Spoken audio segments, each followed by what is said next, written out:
여러분, 우리가 저번 시간에 이 주님의 십자가에 대해서 우리가 공부했어요. 왜냐하면 오늘 우리가 공부할 것도 주님께서 어떻게 우리가 십자가를 바라봐야 하는지를 가르치시는 그 변화산이라는 그 정말 놀라운 사건을 공부할 것인데, 여러분은 매일 아침 주님께 기도드릴 때 어떻게 십자가를 묵상하십니까? 그러면 여러분이 바라보는 십자가는 무엇입니까? 그저 교회가 장식으로 세워놓은 그 십자가, 아니면 역사 속에 있는 십자가, 어떤 십자가를 여러분들과 제가 바라보아야 합니까? 그렇죠?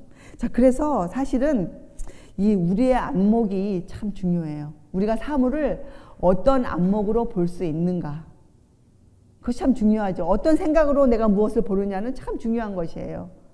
그렇죠? 자, 그래서 우리가 예전에도 공부했지만 이 마태복음 6장 산상수훈을 공부할 때 우리가 마음을 어디에 두어야 하는지 이런 것들 설명하실 때 예수님이 이런 교훈을 주신 적이 있어요. 6장 22절 23절에 눈은 몸의 등불이니 그러므로 내 눈이 성하면 온몸이 밝을 것이요 눈이 나쁘면 온몸이 어두울 것이니, 그 다음에 그러므로 내게 있는 빛이 어두우면 그 어두움이 얼마나 하겠느냐, 이렇게 답을 다 주셨어요. 그래서 여기서 눈이 어둡고 눈이 밝다는 것은 우리에게 있는 빛에 따른 것이라는 것이죠. 우리가 뭐 정말 눈이 나빠서가 아니라, 자, 이것이 어떤 의미였습니까?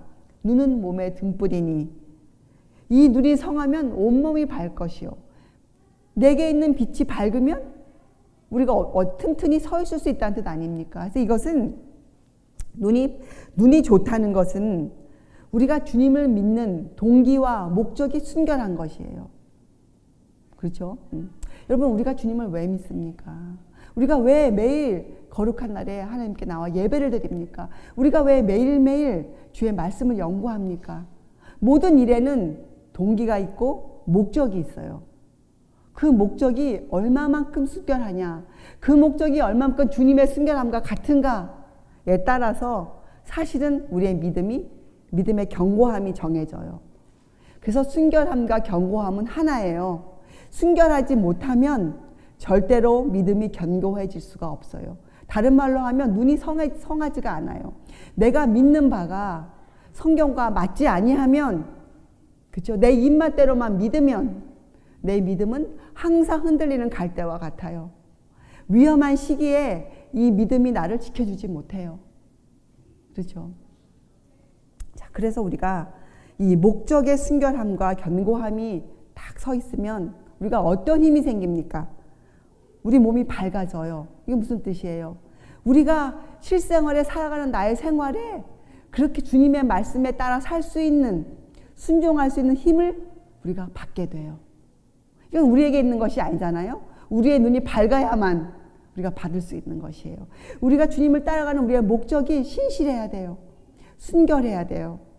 여기에 나의 생각이나 사람의 생각이 섞여 들어가지 말아야 해야 돼요. 여러분, 선악과는 우리를 절대로 생명나무로 인도해 줄 수가 없어요.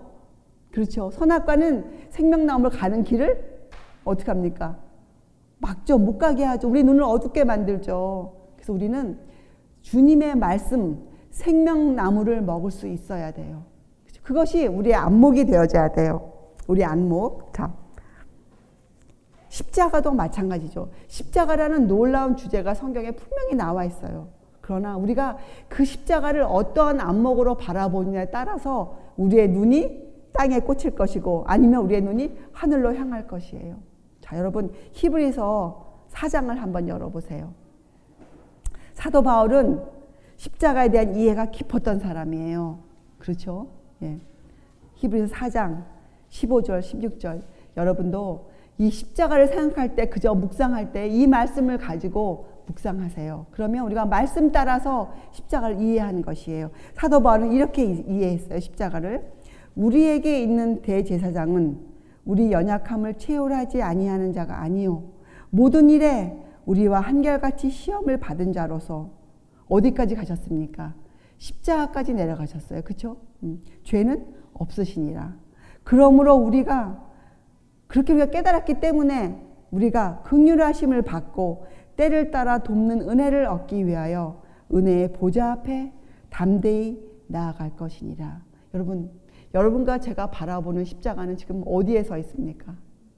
역사 속의 십자가가 아니에요. 교회 강단에 장식해 놓은 십자가가 절대로 아니에요. 여러분과 제가 바라보고 있어야 할 십자가는 예수님이세요. 그렇죠? 십자가예요. 하늘에 서 있는 십자가. 그것도 어디에? 하늘 지성소에. 여러분 여기서 대제사장은 어디에 들어가실 수 있는 사람입니까? 지성소. 그렇죠? 지성소에 있는 그 속죄소 위에 은혜의 보좌 앞에 하나님의 은혜가 흐르고 있는, 하나님의 자비가 흐르고 있는 그 은혜의 보좌 앞에 우리가 담대히 나아갈 수 있도록 예수님께서 지금 십자가를 지니시고 우리를 위해 중보하고 계시지 않습니까? 예수께서 왜 하늘에 승천하실 때, 그죠? 어떤 몸으로 가셨어요? 못자국난 손과 상처난 이마를 가지시고 십자가를 지니시고 예수께서 하늘로 가셨어요. 그래서 여러분과 제가 아침에 눈을 뜨고 주님을 묵상할 때 우리의 묵상이 어디까지 나가야 됩니까? 예수께서 지금 계신 곳, 지금도 십자가를 상징하는 그 몸을 지니시고 계신 그곳까지 우리가 나아갈 수 있어야 돼. 그것이 바로 여러분과 저에게 필요한 안목이에요. 안목. 그런데 그 당시, 예수님 당시, 그 당시에 이 제자들에게는 이 안목이 아직 없었어요. 그래서 예수님께서 십자가에 대한 고난을 설명하실 때 베드로가 어떻게 간하였습니까? 주여, 그리하지 마옵소서. 베드로는 훌륭한 고백을 하였어요. 예수께서 너희는 나를 누구라 하느냐 이렇게 물어볼 때 그가 정말 훌륭한 대답을 하였죠. 주는 그리스도시요 살아계신 하나님의 아들이시니이다. 이렇게 훌륭한 고백을 했지만 그 고백이 베드로 생애 가운데 체험되어지지 않았기 때문에 베드로는 십자가의 고난을 받기를 원치 않았어요. 그래서 주님이 십자가의 고난을 말할 때 그가 그리하지 마옵소서 이렇게 말하지 않았었습니까? 예수님은 그를 붙들어 주시고 싶었어요. 지금도 예수님께서는 십자가를 바라보지 못하는, 십자가를 성경적으로 바라보지 못하는 많은 사람들의 동기를 보시고 어떻게 하십니까? 우리에게 지금도 이 교훈을 말씀하고 계시는 거잖아요. 여러분이 오늘 이 변화산에 있었던 일을 잘 들어보면 우리의 안목이 정말 성경적으로 올바라지고 우리가 그렇게 이해가 깊어질 것이에요.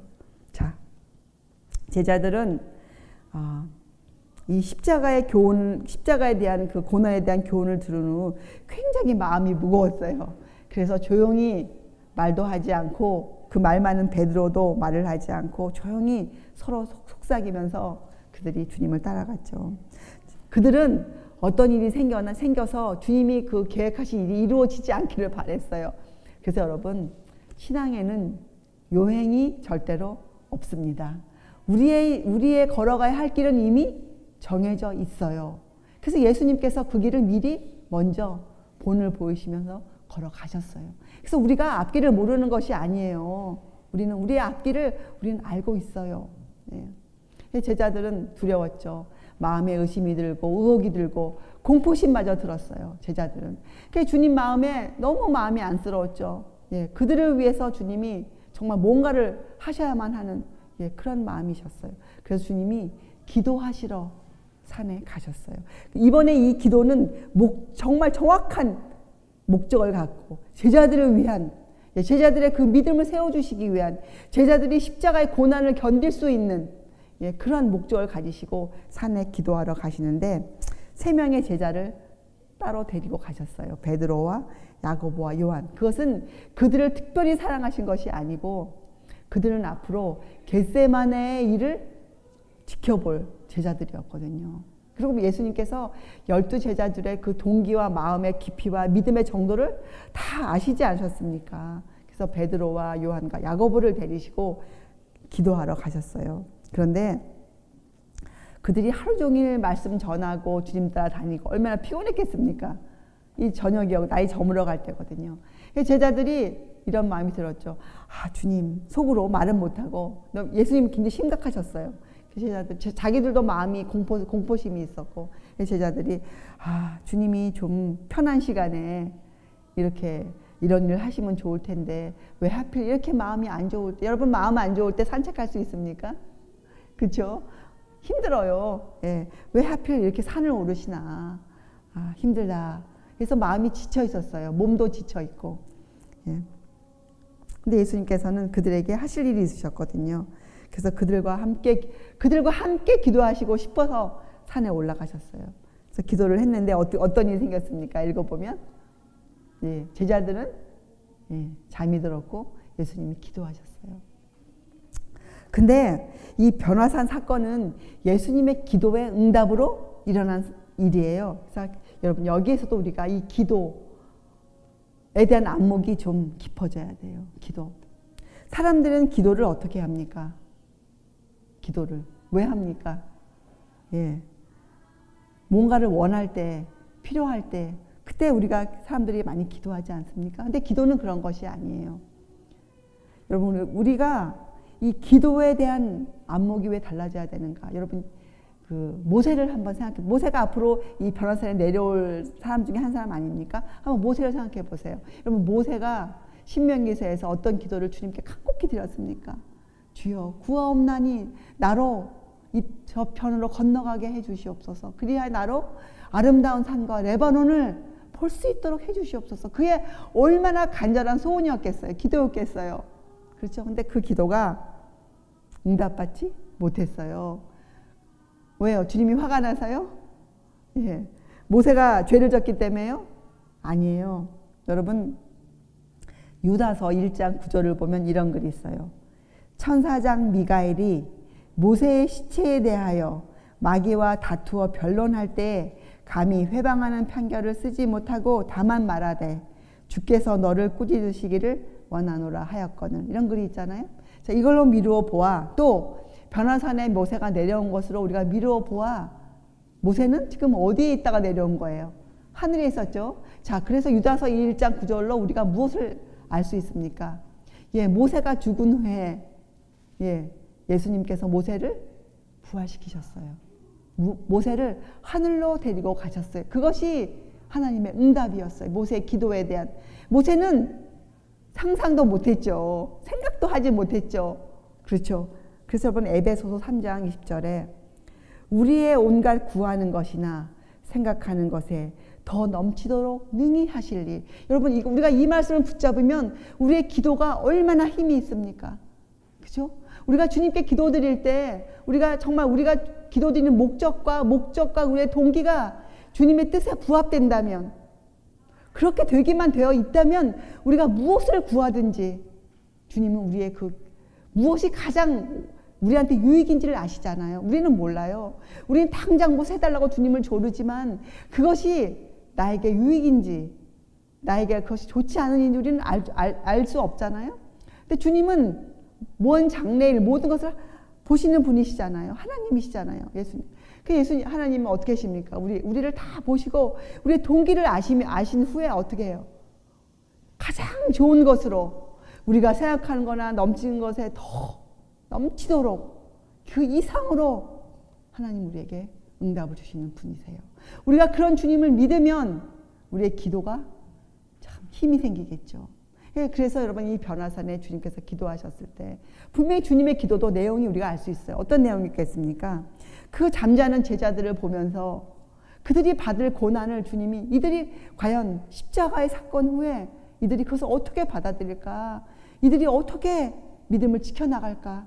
정말 기도하셨을 거예요. 그래서 이렇게 기도하셨을 거예요. 주님, 아버지 하나님께 제가 당시 아버지 하나님과 함께 계실 때 있었던 그 영광을 이 제자들이 볼 수 있게 해 주시옵소서.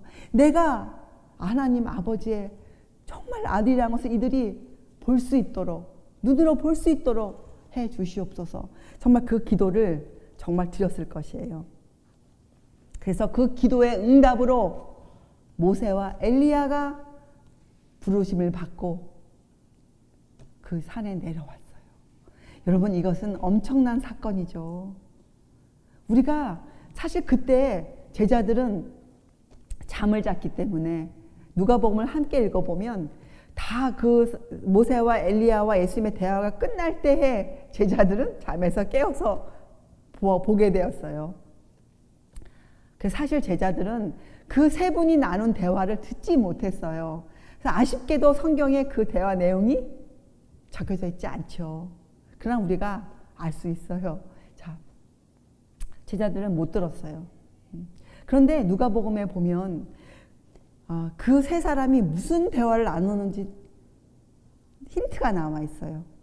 그 세 사람이 나눈 대화는 앞으로 예수께서 예루살렘에서 죽으실 것에 대해서 대화를 나누었다고 누가복음 9장에 적혀져 있어요. 참 놀랍죠. 예. 9장 31절에 예루살렘에서 있을 그 예수님의 십자가에 대해서 대화를 나누었어요. 사실 예수님께서는 지금 제자들에게 십자가의 고난을 넘어서 통해서 무엇을 볼 수 있게 해주려고 하는 겁니까? 우리 아까 히브리서 읽었잖아요. 우리가 은혜의 보좌 무엇을 봅니까? 십자가를 통해서. 예, 영광을 입고 계시는 그 예수님을 우리가 볼 수 있는 거 아닙니까? 그래서 제자들에게도 십자가의 고난을 통해서 그 영광을 바라볼 수 있도록 해주신 거예요. 지금 우리도 이 변화산에 내려와 있는 모세와 엘리야와 예수님의 대화를 우리가 들을 수만 있다면, 우리가 그렇게 십자가를 볼 수 있다면 우리도 무엇을 볼 수 있는 거예요? 앞으로 우리가 걸어갈 그리스도인으로서 살아야 할 그 좁은 길을 우리가 걸어가면서도 우리가 어떻게 해요? 네, 예수님처럼 그 앞에 있는 즐거움을 위하여 그 고난을 개의치 않으신 우리도 그러한 생애를 살 수 있는 것이에요. 그래서 십자가를 통해서 우리가 영광을 볼 수 있는 것이죠. 예수님의 희생의 길을 따라 살면서도 우리가 즐거워할 수 있는 것이에요. 그렇죠? 예수님께서 그것을 해주시고 싶으셨어요. 자, 그러면 모세는 누굽니까? 모세. 왜 모세와 엘리야가 에녹이 아니고 왜 모세와 엘리야가 내려왔습니까? 그들이 더 훌륭해서요? 자, 여러분 생각해 보세요. 모세는 어떠한 사람이었습니까? 엘리야는 어떠한 일을 했던 사람입니까? 모세와 엘리야는 예수님의 마음에 꼭 맞는 일을 평생 하던 사람들이었어요. 예수님의 그 소원이 뭐예요? 예수님께서 소원이 있으셨어요? 예수님께도 갈망이 있으셨어요. 여러분, 우리를 구원해 가시는 그 하나님께서는 우리의 영과 혼과 육을 다 구원하세요. 우리에게 감정도 구원하세요. 여러분, 사람들은요, 천사 그러면 굉장히 냉철하고 이성적이고, 그렇죠? 예, 눈물도 흘리지 않는, 예, 아주 냉철한 그 이성을 갖고 있는, 이렇게 표현을 많이 하거든요. 근데 아니에요. 여러분, 하늘이 어떤 곳입니까? 하늘. 여러분, 하늘은 사랑이 풍성한 곳이잖아요. 여러분, 사랑이 뭐예요? 여러분, 사랑에 정이 빠질 수 있습니까? 정? 사랑엔 정이 빠질 수가 없어요. 사랑은 감정이에요. 그렇죠? 만지고 싶고, 그렇죠? 보고 싶고, 예, 갖고 싶고, 나누고 싶고, 그것이 사랑이잖아요. 사랑. 그래서 우리가 왜 주의 재림을 사모합니까? 주님을 만나고 싶기 때문이잖아요. 주님을 얼굴과 얼굴을 맞대고 보고 싶기 때문이잖아요. 그것이 사랑이에요. 자, 하늘은 이 사랑이 충만한 곳이에요. 천사들은 하나님 아버지를 경외하지만 그 하나님 아버지와 아주 친밀한 교제를 나누는, 그래서 하나님과 사귀어서 정이 쌓인 그런 관계를 갖고 있는 존재들이에요. 하늘은 그런 곳이에요. 하늘은 이 정이 충만한 곳이에요.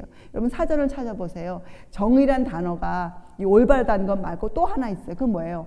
깊이 사귀어 정을 갖고 있는 관계, 그런 단어가 있어요. 정의. 하늘은 그런 곳이에요. 서로 깊이 사랑하는 그런 존재들이 모여있는 그러한 곳이에요. 그래서 하나님께서도 우리에게 뭘 허락하셨습니까? 예, 교회를 주셨어요. 몸된 교회를 주셨어요. 그래서 우리가 그 교회의 머리로 예수님을 주시고 우리가 어떻게 살도록, 예, 함께 교제하며 사랑하며 살도록 정을 나누고 살라고 주신 거예요. 여러분, 정을 나누어 우리가 왜 함께 밥을 먹습니까? 예, 정을 나누기 위해서예요. 우리는 절대로 냉혹한 이성적인 사람들이 아니에요. 우리가 갖고 있는 이성은 우리의 감정까지 부드럽게 만들어주는 하늘의 지혜예요. 그것이 그리스도인들이에요. 그것이 우리들의 교제여야 해요. 그렇죠? 그래서 예수님은 갈망이 많으셨던 분이에요. 어떤 갈망? 사람들을 구원하시고자 하는 갈망이 정말 강하셨어요. 그런데 모세도 무엇이 강했습니까? 자기 백성을 애굽에서 끌어내어서 홍해를 건너서 그렇죠? 하나님의 뜻대로 살게 그렇게 해주고자 하는 백성에 대한 책임을 지었던 사람이었어요. 모세는. 그리고 모세는 그 정을 그리워하던 사람이었어요.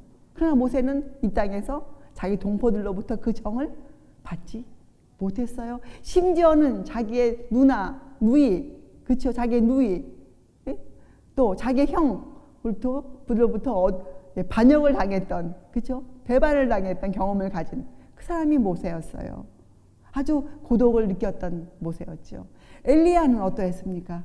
엘리야도 가장 어려운 그 아합 시대 때 어떻게 해요? 홀로 더불어 그 바알 선지자들과 싸움을 했던 하나님의 선지자 아니었습니까? 그도 그 어려울 때 이런 말을 들었죠. 너는 이스라엘을 괴롭게 하는 자라. 이런 말을 들으면서도 그는 꿋꿋이 그 사업을 이행했던 엘리야였어요. 그래서 이 둘은 예수님의 그 갈망에 동참했던 그리스도의 동력자들이었어요. 그래서 택함을 받고 부르심을 받아 예수님을 위로해드리기 위해서 앞으로 예수께서 십자가에서 그 괴로움, 지금 생애 내내 고독감을 느끼며 사시는 그 주님 얼마나 외로우셨겠어요. 제자들조차도 예수께서 하실 일을 잘 이해하지 못하고 있는 그때 얼마나 외로우셨겠습니까? 하늘의 그 정이 얼마나 그리우셨겠어요. 그리고 얼마나 우리의 구원을 갈망하셨겠습니까? 그 예수님의 기도에 하늘이 응답을 한 거죠. 하나님께서. 그래서 하나님께서 모세와 엘리야를 택하여서 변화산에 내려보냈어요. 자, 또 하나의 뜻은 무엇일까요? 모세는 누구를 대표합니까? 모세는 죄와 사망을 이기신 예수님의 승리의 증인 아닙니까? 유다서 우리 1장 9절 읽었잖아요. 자, 모세가 죄 문제 때문에 그가 무덤에 들어갔지만 예수님은 그의 동기를 아셨잖아요. 예수님 그의 마음을 아셨잖아요. 그래서 예수님은 어떻게 하셨어요? 또 그의 기도를 들으셨잖아요. 그를 부활시키셨잖아요. 죄와 무덤에서 승리하신 당신의 증인으로 모세를 부르셨잖아요. 자, 그래서 모세는 앞으로 예수께서 이 땅에 오실 때에 무덤에서 일어날 의인들을 상징해요. 왜 이런 말을 할 수 있는가? 여러분 요한복음 5장 29절에 보면 선한 일을 행한 자는 생명의 부활로 악한 일을 행한 자는 심판의 부활로 나오리라. 이런 글이 있어요. 그렇죠. 또 사도행전에도 의인과 악인의 부활에 대해 적어 놓았어요. 또 계시록 20장에는 첫째 부활과 둘째 사망이라는 또 글이 나와 있어요. 우리가 이런 것들을 정말 이해해 들어야죠. 아무리 사람들이 죽으면 하늘에 간다고 그저 얘기해도 그것은 세상의 관습이요 교회의 관습이잖아요. 우리가 이런 것들을 성경적으로 비추어서 틀리면 선악과잖아요. 버려야죠. 성경에서 이 죽음에 대해서 어떻게 우리를 가르치는가? 성경에 엄연히 나와 있는데 왜 이것을 우리가 등한히 여겨야 합니까? 우리에게 막대한 손해를 끼칠 것인데 우리의 안목이 어떻게 해요? 경고하고 목적이 순결하고 경고해질 수가 없는 일인데 여러분 왜 우리가 가만히 있어야 합니까? 그렇죠? 잘못된 것은 버리고 우리가 생명나무로 나아가야죠. 성경을 우리가 탐구해야죠. 성경에 그대로 제시된 진리를 우리가 배우기 위해서 성경을 읽어야죠. 성경에 분명히 그런 글들이 나와 있어요. 그렇죠? 특별히 데살로니가 전서를 읽어보면 사도 바울이 예수님 재림하실 때 그리스도 안에서 먼저 죽은 자들이 일어나고 이렇게 설명되어 있어요. 자, 그래서 이 모세는 그 사람들을 대표해요. 예수께서 오실 때 그리스도 안에서 먼저 죽은 자들이 일어나는 그 사람들을 대표해서 모세가 대표로 내려왔어요. 자, 엘리야는 어떤 사람이에요? 죽음을 보지 않고 하늘로 올리운 자 아닙니까? 또 이 데살로니가 전서에는 그리스도 안에서 죽은 자들이 먼저 일어나고 그 후에 우리 살아남은 자도 이렇게 설명되어 있어요. 자, 그래서 엘리야는 예수님이 오실 그때 그 순간에 죽지 않고 살아서 주님을 만나볼 자들을 대표하죠. 성경에는 이렇게 분명하고 정확하게 죽음과 부활에 대해서 설명이 되어져 있어요. 그렇죠? 여러분 우리는 절대로 막연한 것이나 어떤 관습을 인간의 유전이나 오전을 믿어서는 절대로 안 됩니다. 성경을 믿어야 돼요. 자, 그래서 그들이 세 분이 만나서 대화 나눈 그의 요지, 중심은 뭐였냐? 사람들의 구원이었어요. 사람들의 구원에 대해서. 또 예수님을 위로해 드렸어요. 그렇죠? 자, 그런데 제자들이 그만 잠을 자지 않습니까? 읽어보면 잠에서 깨어서 베드로가 너희가 줬사오니 초막셋을 지읍시다 이런 제안을 하지만 그 끝에 뭐라고 나옵니까? 그도 그 말이 무슨 말인지 알지 못하였다고 나와요. 그렇죠? 그들이 깨닫지 못했어요. 그렇죠? 제자들은 그 세 분이 나눈 대화를 듣지 못했어요. 그렇죠? 자, 그런데 하나님께서는 그 세 제자의 마음을 아시잖아요. 그들이 앞으로 믿음의 승리에서 그들이 어떤 일을 행할 수 있을지 그들의 그 능력을 이미 보셨어요. 그죠? 자, 그래서 어떻게 하셨습니까? 그대로 이해 못한 대로 놔두시지 아니하시고 읽어보면 어떤 글이 있어요. 말할 때 호련히 빛난 구름이 5절 17장 5절에 말할 때 호련히 빛난 구름이 저희를 덮으며 구름 속에서 소리가 나서 가로되 그들이 듣지 못했던 그것 때문에 하나님이 다시 한번 그들에게 이런 일을 해주세요. 이는 내 사랑하는 아들이요 내 기뻐하는 자니 예수님을 다시 한번 예수님의 신성을 그들에게 증명해 주세요. 또 더불어 뭐라고 말합니까? 너희는 저의 말을 들으라 하신지라. 얼마나 감사합니까? 우리를 사랑하는 하나님의 사랑은 정말 무궁해요. 끝이 없어요. 그래서 그들은 그 대화 내용은 듣지 못했지만 그들이 앞으로 십자가의 고난을 체험할 때 그들이 어려움을 겪을 것이지만 그 실망 중에 그들이 인생에서 가장 어려운 시기를 지날 것이지만 그들은 거기에서 이 말을 기억하고 그들은 나올 힘을 그때 주셨어요. 그래서 여러분 이 예수님의 제자들이 나중에 훌륭한 사도가 된 힘은 그들의 것이 아니었어요. 누구의 것이었습니까? 예수 그리스도께서 주신 능력이었어요.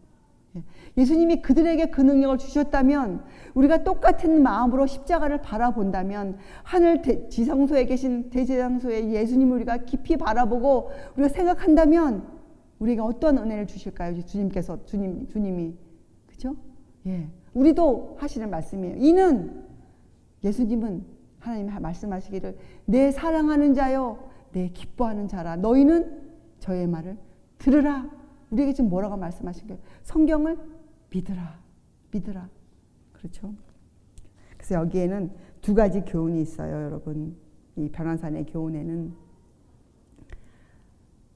우리는 분명히 예수님의 생애의 그 희생, 자아 희생의 삶을 살아야 합니다. 그렇죠?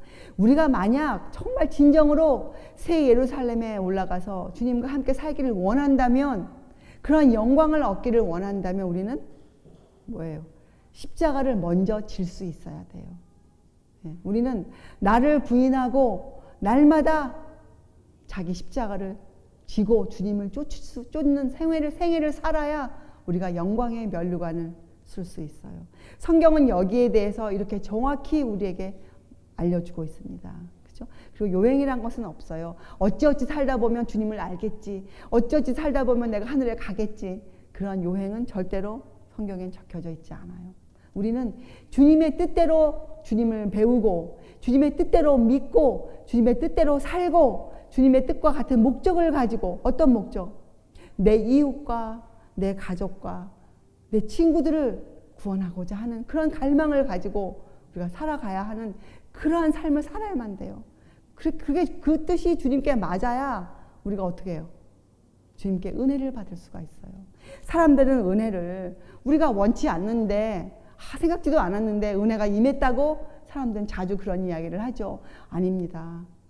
하나님은 그렇게 요행적인 은혜를 주시는 분이 아니세요. 하나님께서는 우리가 무엇을 간구드릴 때, 우리가 원할 때 하나님의 섭리로서 우리를 가르치시고, 그렇죠? 우리를 훈련시키세요. 그것이 은혜예요.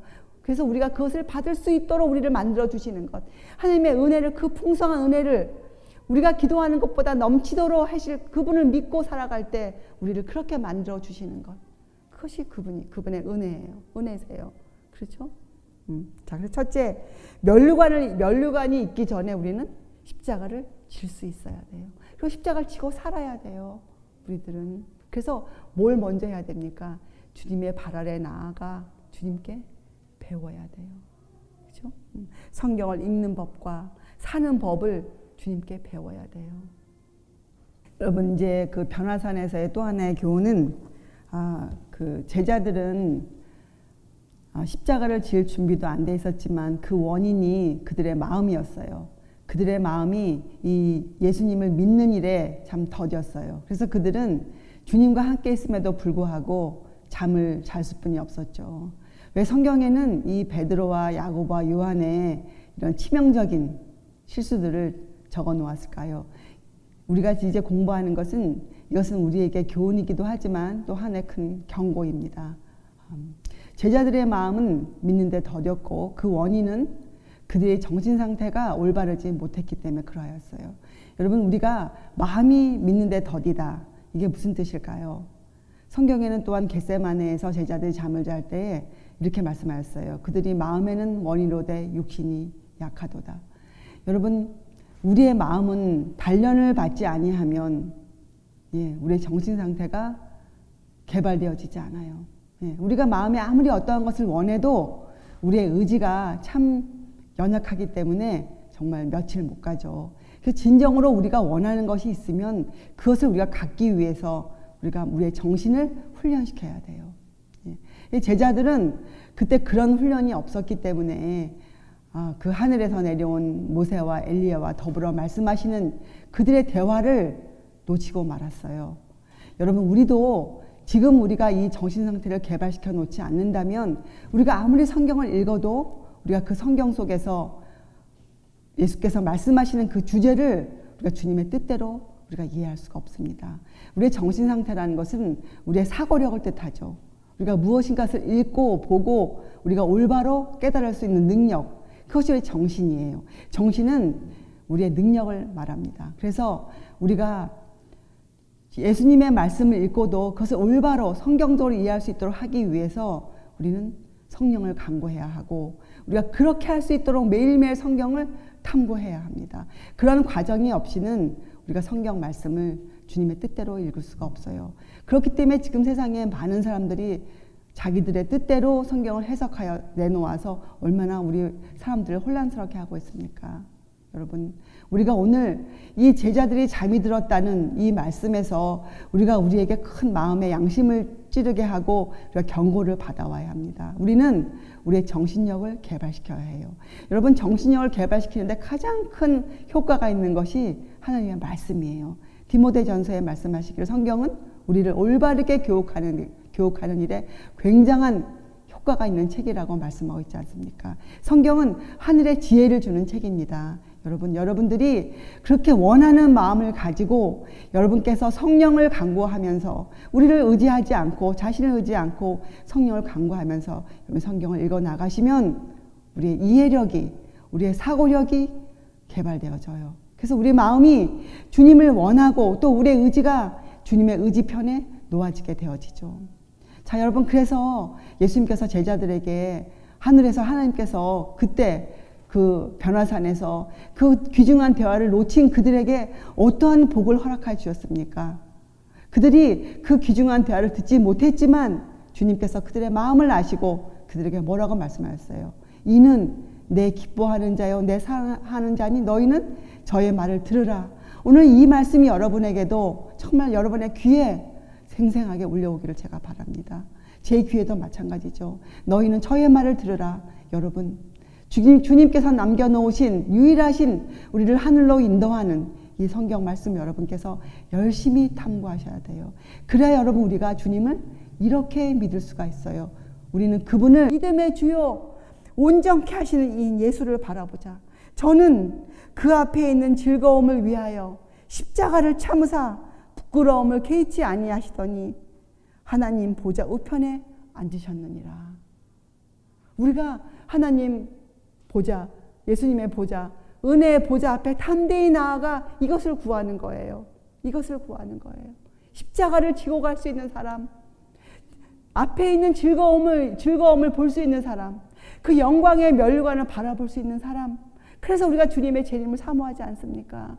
주께서 오시면 우리가 그 영광의 멸관을 쓰게 될 거 아닙니까? 주님이 오시면 우리가 어떻게 해요? 그 주님을 바라볼 수 있을 거 아닙니까? 그래서 우리가 주님의 재림을 사모하죠.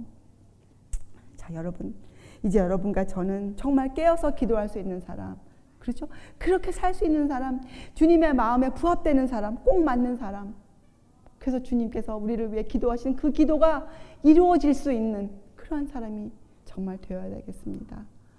여러분, 우리 정말 그러한 사람이 될 수 있도록 여러분 아침마다 저녁마다 주의 십자가를 묵상하세요. 묵상할 때 그저 하시지 마시고 우리가 아까 읽은 히브리서 4장 15절과 16절을 읽으시면서 여러분이 말씀으로 묵상하세요. 자, 우리가 오늘 끝마치기 전에 여러분 베드로가 얼마나 정말 그렇게 힘이 탄 사람이었습니까? 그가, 그렇죠? 예. 졸던 사람이었습니까? 그러나 그가 어떠한 사람이 되었습니까? 이 베드로가, 여러분 베드로 4장 12절 19절까지 제가 읽어볼 테니 여러분 잘 들어보세요. 베드로가 우리들에게 자기의 그 실수들을 다 성경에 낱낱이 적혀 있으면서 베드로가 우리한테 이런 고백을 해왔어요. 사랑하는 자들아, 베드로는 정말 우리를 사랑했어요. 같은 동료로서, 그렇죠? 사랑하는 자들아, 너희를 시련하려고 오는 불시험을 이상한 일 당하는 것 같이 이상히 여기지 말고 오직 너희가 그리스도의 고난에 참여하는 것으로 즐거워하라. 왜요? 영광의 면류관이 있기 때문에 이는 그의 영광을 나타내실 때 너희로 즐거워하고 기뻐하게 하려 함이라. 너희가 그리스도의 이름으로 욕을 받으면 복 있는 자로다. 영광의 영 곧 하나님의 영이 너희 위에 계심이라. 너희 중에 누구든지 살인이나 도적질이나 악행이나 남의 일을 간섭하는 자로 고난을 받지 말려니와. 그건 무슨 뜻이에요? 예. 주님의 뜻대로 살지 않았기 때문에 당하는 고난은 고난이 아닌 것이에요. 그렇죠?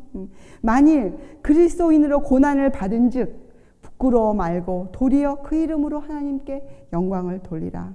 하나님 집에서 심판을 시작할 때가 되었나니 만일 우리에게 먼저 하면 하나님의 복음을 순종치 아니하는 자들의 그 마지막이 어떠하며 또 의인이 겨우 구원을 얻으면 경거치 아니한 자와 죄인이 어디 서리요? 여러분, 이것은 그들을 책망하는 말이 아니죠. 이건 뭐예요? 베드로가 사람들의 구원을 위해서 그가 얼마나 간절한 마음인가를 표현한 거잖아요.